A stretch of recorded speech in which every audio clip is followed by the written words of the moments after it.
Hi, I'm Ryan Gosling, and I'm on the scene hanging with Chase at the New York premiere for Project Hail Mary. Hail yeah! Hey guys, it's me Chase on the scene here in New York City for the Out of This World premiere of Project Hail Mary. In the movie, science teacher Ryland Grace wakes up on a spaceship with no recollection of who he is or how he got there. As his memory slowly returns, he soon discovers he must solve the riddle behind a mysterious substance that's causing the sun to die out. But he may not have to do it alone. We've been invited by our friends at Amazon MGM Studios to chat with the cast and crew tonight for what might be one of the most anticipated films of the year. Well, the guests are starting to arrive, human and alien, and let's go see who we can talk to. No, or never.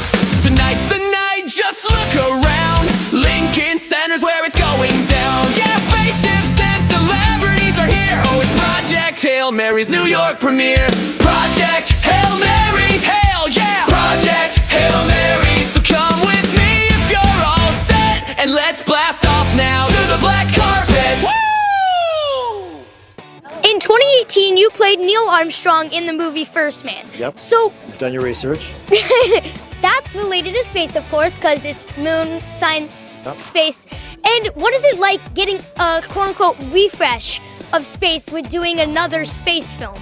I'm so glad I did that movie because I got to hang out with space people and go to NASA and hang out with astronauts and talk to people that have been to the moon.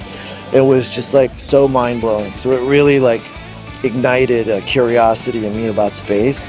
And then I just couldn't like get enough, you know? Yeah. So now I made Hail Mary. I just made Star Wars.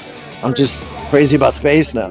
What inspired you to make this book? To go into science fiction and loving science fiction came from, when I was your age and younger, reading my dad's science fiction collection. Because he was a nerd, so he had all these sci-fi books. So even though I'm firmly Gen X, I grew up reading boomer era sci-fi, stuff written in the 50s and 60s. Yeah. So that's probably what gave me my love of sci-fi. I'm with James Ortiz, who voiced the Rocky. Is that correct? Yes, you are correct. I voiced Rocky, but also, because I don't know if you know this, Rocky was played by a puppet on set, and I puppeteered him on set. So I was both the puppeteer and the voice. That's crazy. Yep. So, Hi, Grace.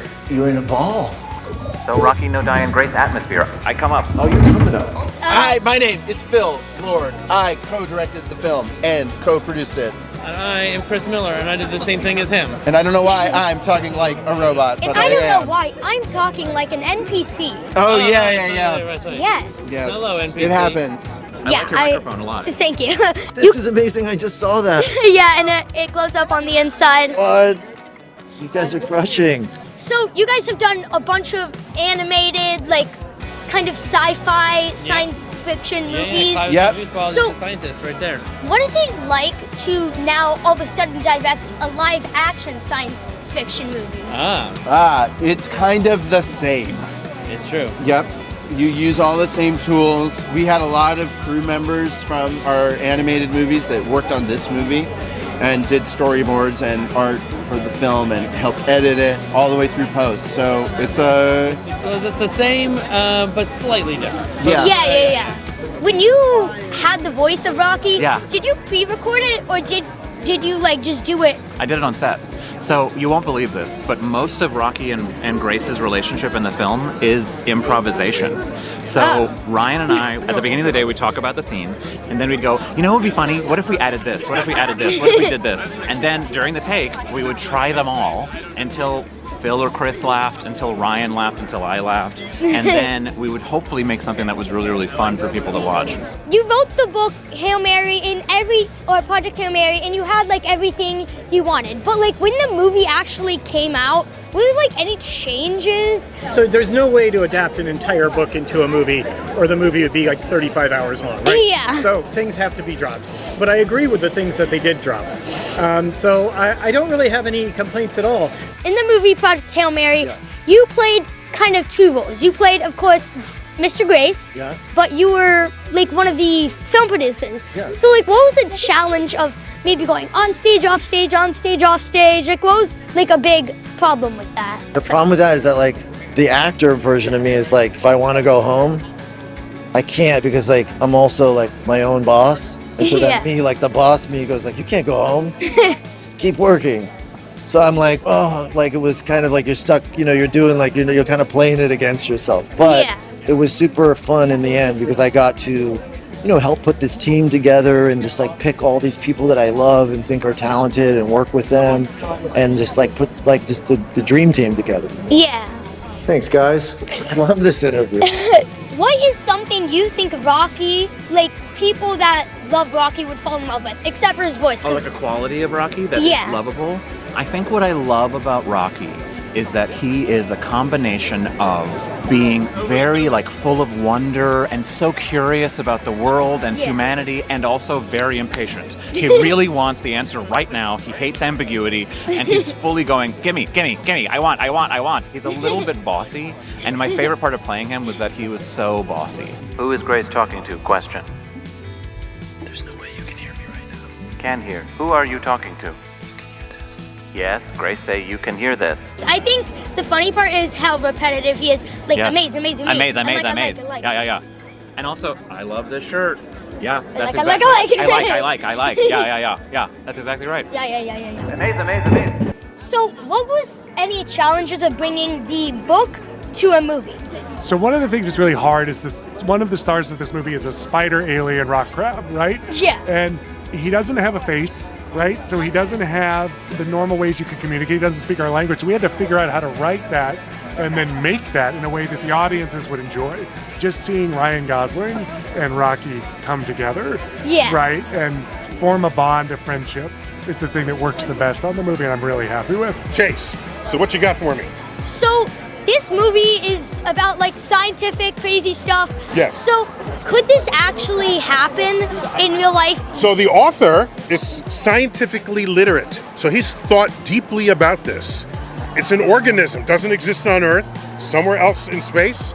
It behaves differently from anything we know about. That's allowed in science fiction.